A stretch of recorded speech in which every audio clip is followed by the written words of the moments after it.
Australian wool is in strong demand, and that was reflected in today's trading at the opening of the new season sales in Newcastle.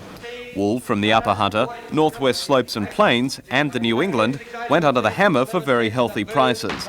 The highest price paid was for 7 bales of Super 3A from Cessnock Border Proprietary Limited, Armidale. They went to the Japanese mills Ito for 1,360 cents a kilo.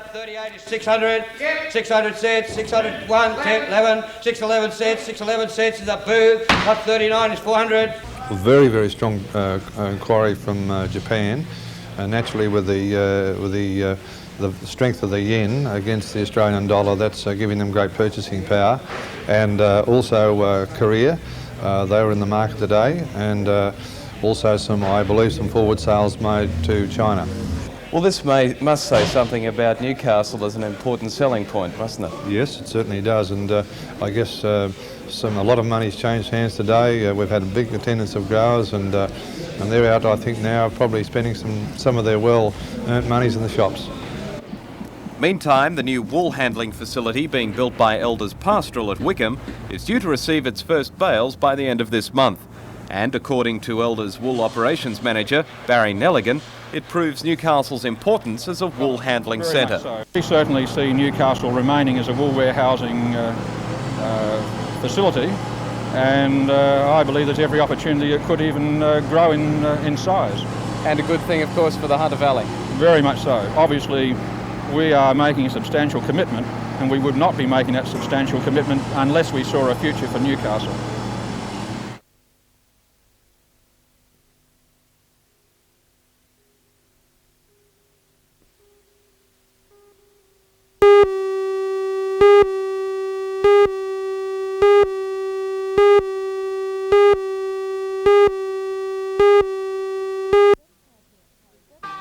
The 35-minute play written by Newcastle playwright Jan Cornell aims to highlight the disadvantages of binge drinking, the loss of control, the loss of the respect of friends, the nausea and the hangovers.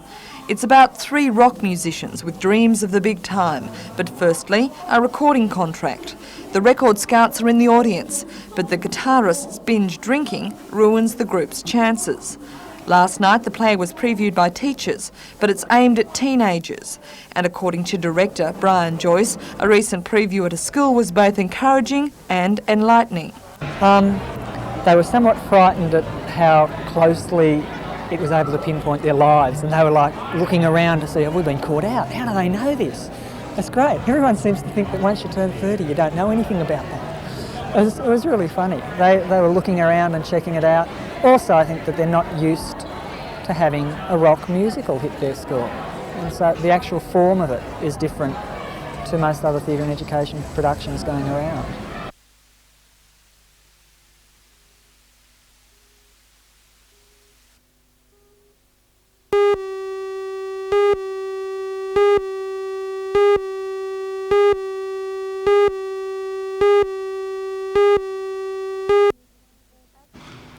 As was mooted before the meeting, the size of the gathering would gauge Newcastle's determination to save the convict find and provide more parkland for the inner city. In all, some 800 people braved the cold to show their concern. Peter Barrick told the meeting that the Newcastle Trades Hall Council was so confident it would win the battle that it will meet with the Trades and Labour Council today to lift the green bans that have prevented any work to begin on the site. Mr Barrick says this was to ensure that the government could make its decision without industrial pressure. Doug Lithgow from the Parks and Playground movement told of the plans made last century that this area should be retained as parkland. He says Newcastle deserves a harbourside park to rival Sydney's Botanical Gardens. As it was pointed out, the need for a park on the once-to-be auctioned SRA land is an old argument. But what has breathed new life into the fight was the discovery last month of the first evidence of industry in Australia. A precious resource, according to the historians, which should be preserved. We have been lucky enough to uncover, with your help, definite relics that are identifiable with the convict period. And this is the thing I like most of all about them. This is a site which was a work site. And Newcastle has more than anything else been identified in its history with work. unlike some other parts of Australia. There was discontent at the meeting at the absence of the Lord Mayor, Alderman John McNaughton, and although an apology was made, the meeting made it clear that it believed he should have been there.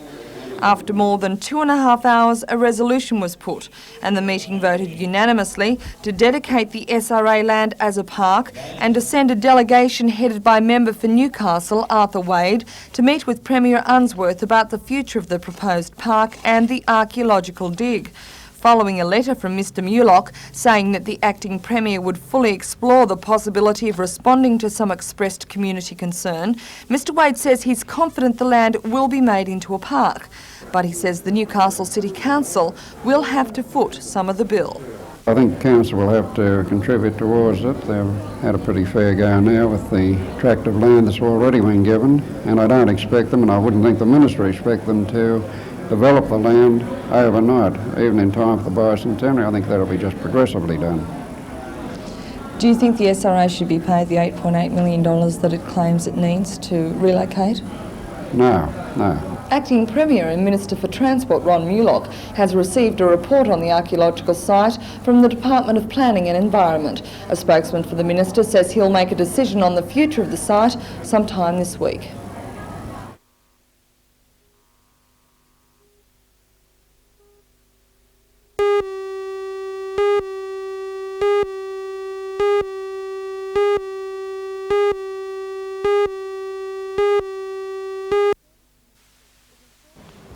The refurbishing industry at Cessnock Corrective Centre started from scratch last December. One of the biggest obstacles has been that although they're expected to turn out a high-class product, the workforce is largely unskilled and must be heavily supervised. The centre has overcome the sluggish nature of this labour-intensive work with plans to double its production area and thus complete the same number of classrooms as its competitors. The rooms have to be stripped back to the steel structures and built up as new. Although the work was previously done by the Newcastle State Dockyard, Mr Ackerster says the inmates at Cessnock aren't taking jobs from the community. We don't undercut by using cheap labour because, in fact, our labour is very expensive. We're, in the main, have got workers who can't get a job or couldn't get one outside jail before they came here and were trained, so that the cost to us of producing those goods are loaded up with training costs, with inefficient workers and with a high level of supervision which wouldn't be necessary in the normal workforce outside the jail.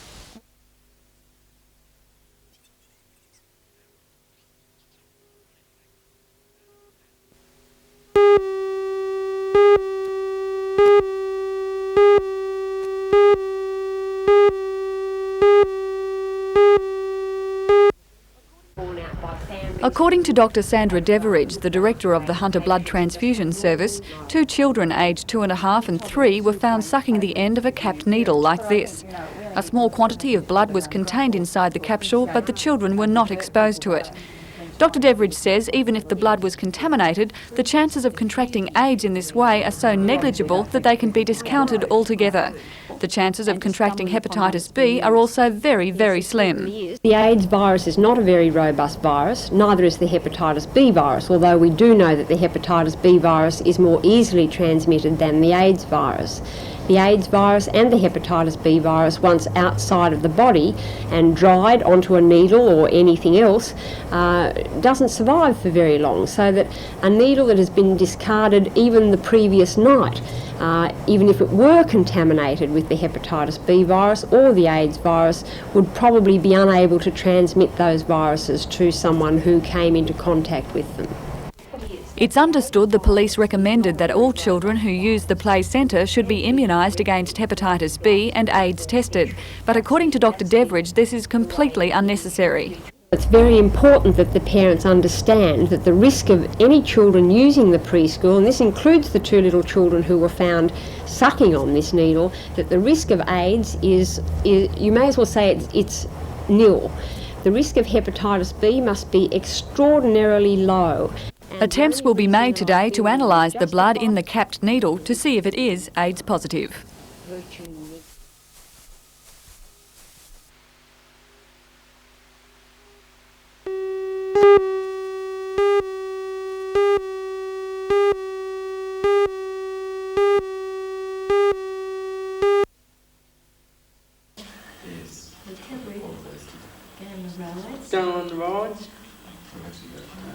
Go freestyle, backstraight. Go.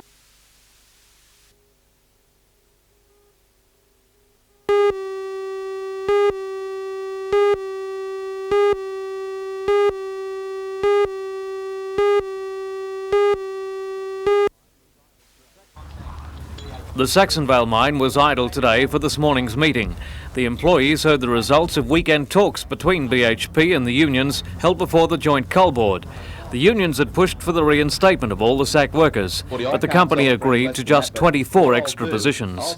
This means that as of first shift tomorrow morning, there will be 134 employees at the mine with jobs. The meeting endorsed this decision, but called for an ongoing investigation into BHP's contractual commitments. The miners are questioning the tonnage forecasts for the mine and are fearful BHP plans to switch orders to other mines in its group.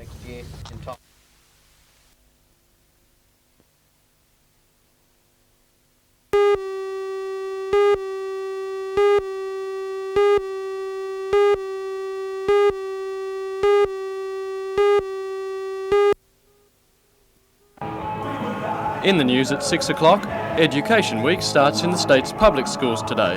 Umina High students do their bit to get things started on the Central Coast with a variety show for the region's students. For all the news, join us tonight at 6.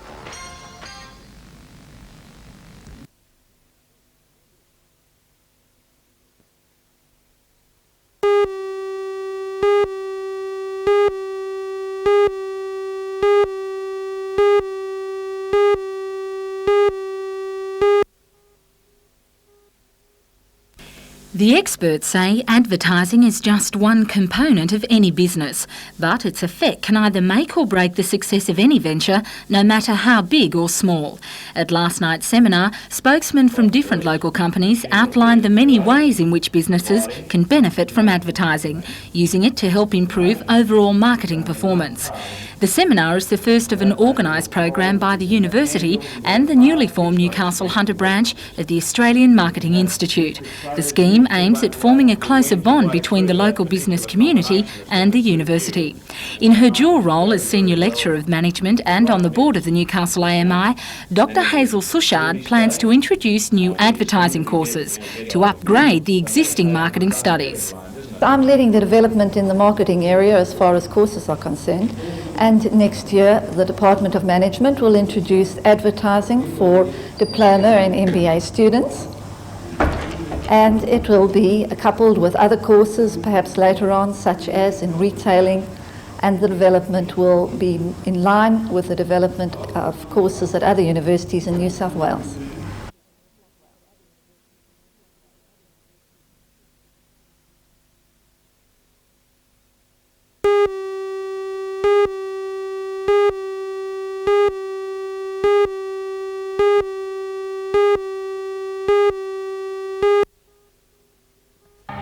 The musical launch into Education Week on the Central Coast gathered 600 students from 21 local schools.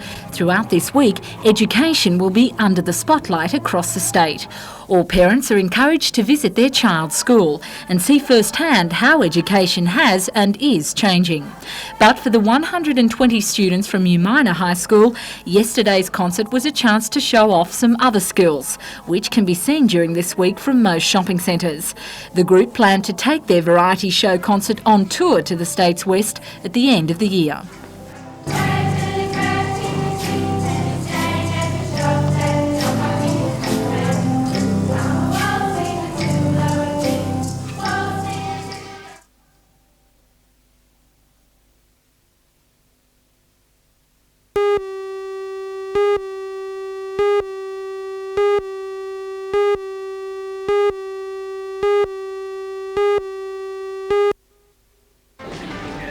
In the news at 6 o'clock, Education Week gets its official start in the Hunter with a special church service.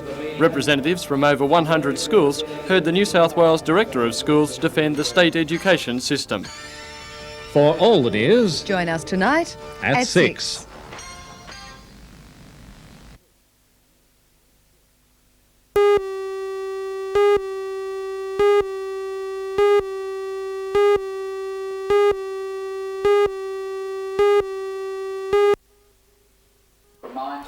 In fact, Dr Ritchie said government charges are strangling his industry to the point where one mine, Ulan, is idle because of prohibitive rail haulage charges.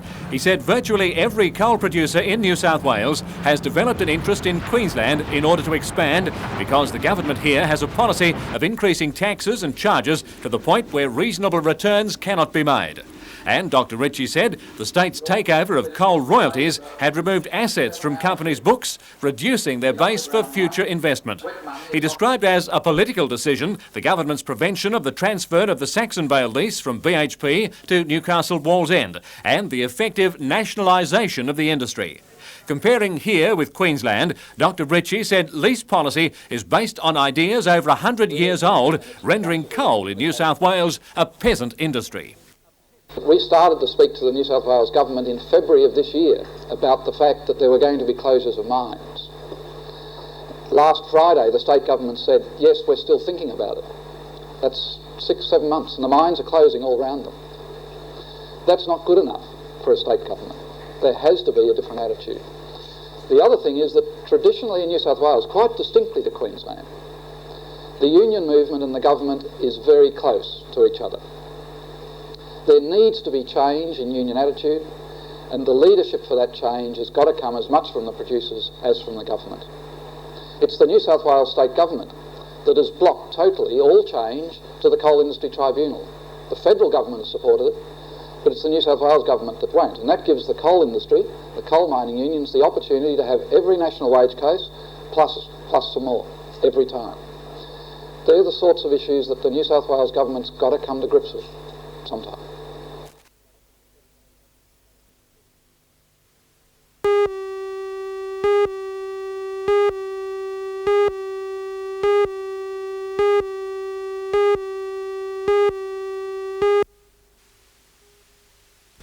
Three firms were competing for the floating dock lease: Ullman Engineering, Evans Deacon, a Brisbane-based ship repairer, and GH Vale Proprietary Limited. Vale's won a short-term lease back in March and since then have been carrying out ship repair work on the Navy's HMAS Torres and most recently the Able Tasman. In many circles they were considered the favourites to win the 10-year lease from the Public Works Department. But today, the lease was awarded to Ullman Engineering, a Hexham-based company with a long history in heavy engineering, but a short history in ship repair. A spokesman for the Minister, Laurie Brereton, said that the Ullman submission was superior in both financial and marketing aspects. The company offered the penny-conscious government $192,000 a year, plus a percentage of turnover on a sliding scale of between 3 and 8%. It also agreed to take over all maintenance, security and insurance costs. Vale's are expected to get 4 weeks' notice to vacate the site. One man not happy with the decision, and pleased to say so, is State Member for Newcastle, Arthur Wade. We've wasted and spent millions and millions of dollars over the period of years to prop up the state dockyard and to sell ourselves for $192,000 a year to another firm that seems to be, I understand, allied with a Queensland firm. And I think the performance that has been made by Vale's, the liaison and cooperation between the unions and their own firm, the fact that all their jobs have come out on time and under cost, ought to have been indicative to me that they were the logical firm to have got the contract to run the dockyard. He phoned Premier Unsworth this afternoon asking for the decision to be revoked. The Premier expressed surprise that the announcement had been made and will be investigating how far down the track negotiations have proceeded.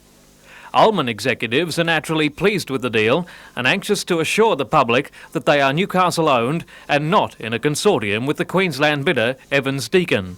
There's nothing to do with Evans Deacon or other company at all. Ullman's wholly and solely, we put the tender in ourselves, it's by ourselves, nobody else. So it's full Newcastle involvement in this company? It's only Newcastle involvement, nobody else at all. Vale's say the state government awarded the lease to the highest bidder, but they're hopeful that they won't be excluded from using the floating dock in the future. Well, I understand that under the terms and conditions of the lease, we will have access to the floating dock, either for vessels that we introduce or by way of working as subcontractor or even maybe as a joint venture. In a further development related to the dockyard site, a short-term lease has been awarded to a group of ex-dockyard employees to build demountables at the yard. They've formed the New England Trading Company and hope that the move will provide permanent jobs. The lease will run for an initial 3 months.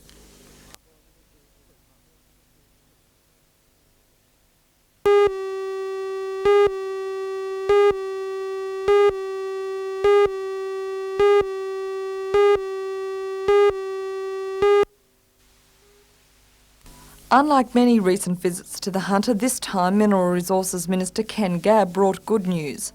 The Minister was presenting Wambo Open Cut Mine with the National Safety Council's 3-star award.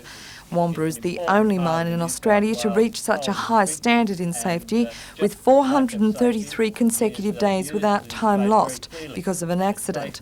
The management of Wambo attributes the achievement to the 31-strong close-knit workforce who are determined to succeed in keeping the open cut mine a safe place. Despite the happy occasion, the crisis in the coal industry wasn't far from anyone's mind. With the moratorium on retrenchments and industrial action ending on Tuesday, the fear is that the dispute may flare up again. Mr Gabb believes this won't happen and common sense will prevail. I think there has been a responsible attitude taken by both the companies and the men during the moratorium time, and I would hope that that will bear fruit. Mr Gabb says the state government doesn't have any immediate plans to further assist the coal industry. He says the government believes it's done enough at this stage, having frozen rail freight rates and reduced royalties. Certainly I believe that the state government will be able to look to further concessions to the industry, but we'd like to be able to see movement in the other sectors of the industry before we give consideration to any further concessions.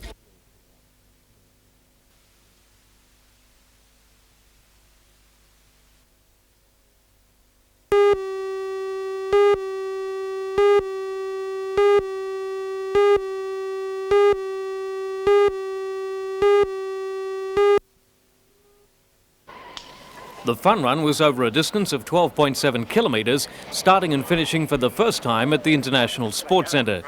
Organised by the New Lambton Rotary Club and promoted by the Star newspaper, it raised $5,000 for the Polio Plus program. First home was Jason Maxwell in 32 minutes 36 seconds, with Claire Labors, the first lady home, in just under 39 minutes. The shorter 4.3 kilometre run was won by 16-year-old Kevin Mackay. On Saturday, the streets of Wyong were full too, but not with runners. The town marked its centenary with a colourful street parade which closed the city centre. Local clubs and sporting groups entered floats, and there was plenty of history with horses and carriages and period costumes. And what parade would be complete without a beautiful charity queen? After beginning as a timber milling centre, Wyong is now flourishing with light industry. But its long links with the railway have lasted until today, 100 years after Wyong was first settled.